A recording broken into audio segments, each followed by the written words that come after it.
네, 이번 시간에는 수능 고득점, 2024 수능 고득점을 위한 2023년 수능 화학투 출제 경향에 대한 분석을 해보도록 합니다.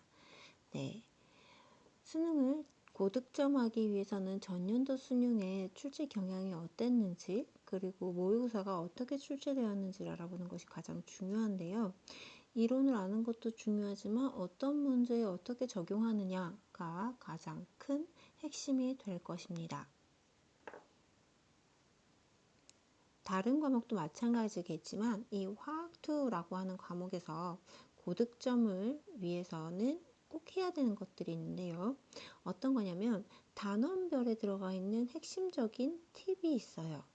그러면 뭐 예를 들어서 화학 반응 중에서도 반속도식이다. 반속도식이라는 말이 나왔으면 내가 반감기라고 하는 것을 자연스럽게 떠올리고, 또는 반속도식이다, 농도에 관해서 풀어야 되나, 이런 것들을 연관지어 생각을 하고요.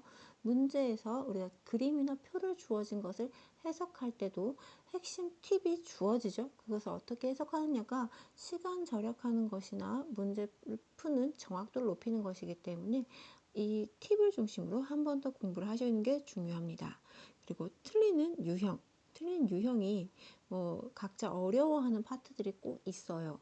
어떤 친구는 보면은 지속적으로 농도 변화하는 문제를 어려워한다든지, 또는 이온화 경량성, 이런 문제들을 어려워한다든지, 특히 그 부분이죠. 우리 산과 염기의 평형 문제를 어려워하는 사람들도 있고요. 또 많은 학생들이 힘들어하는 파트죠. 기체의 반응에서 우리 몰수하거나 아니면 계산식으로 꺼내야 되는 문제, 양적 관계 문제들이 있어요. 그런 부분들은 지속적인 연습이 꼭 필요합니다. 그리고 기출문제로 집중 공략해서 공부를 한다라고 되어 있는데, 올해만큼 또 기출하고 연관지어서 잘 나온 해도 없다라고 저는 보여졌었어요. 그래서 앞에 모의고사 출제되었던 부분들도 같이 많이 본다면 훨씬 더 도움이 되지 않았을까. 그래서 처음 봤던 문제가 없었다라고 느끼는 친구도 있었을 것이다 라고 보여집니다. 그래서 기출문제 분석이 엄청 중요하구나 라고 하는 것을 한 번 더 느꼈답니다. 이번 수능의 출제 난이도는 특히 화학 또는 화학2에서 난이도는 어떤 수준이었냐라고 본다면, 앞에 4, 6, 7 모의고사보다는 다소 쉬웠다라고 저는 보였어요. 그 이유가 문제를 보면은 쉽게 접근을 할 수 있게는 만들어 놓았다라는 느낌 받았거든요. 그런데 또 9월, 10월 모의고사보다는 다소 어렵다라고 느꼈어요. 왜냐하면 이 계산하는 문제들이라든지 아니면 풀이 과정 자체가 9월, 10월 모의고사보다는 다소 어렵게 또는 길게 풀어가야 되는 문제들이 있었거든요. 그러다 보니까 조금 더 어려웠다. 그러면은 합쳐서 생각을 한다면은 적정 수준이었다라고도 어떻게 볼 수가 있는 것도 있겠습니다. 그리고 자료가 새로운 형식들이 있었는데, 그 부분이라고 하는 거는 처음 보는 문제가 있다라고 하기보다는 이 부분을 이렇게도 접근할 수가 있겠구나 라고 하는 것들을 이제 보여주는 방법이 있어서 그렇게 또 보여졌고요. 또 그래서 제일 컸던 게 성향에 따라서 쉽고 어려움이 느껴졌을 난이도다. 그래서 전반적으로는 괜찮은 난이도가 아니었을까라는 생각이 좀 들었답니다. 그리고 문제 분석을 하면서도 또 해석을 하면서도 이렇게 풀이해서 접근을 했지만 그 안에서 한 번 더 풀어가야 되는 과정들이 있다 보니까 접근은 잘 시킬 수 있도록 유도를 하고, 그다음에 한 번 더 생각할 수 있는 적정 수준 난이도 맞는 것 같네요. 문제 유형 같은 경우에는 아주 처음 보는 문제가 있었다라고 한다면은 아마 그럼 기출을 제대로 분석을 하지 않았다라고 보여질 수가 있겠는데요. 기출 분석이 제대로 되었다면은 아예 처음 보는 유형이다, 이런 문제 처음 봤어 라고 하는 거는 아예 없었을 단원이었어요. 그런 문제들이었어요.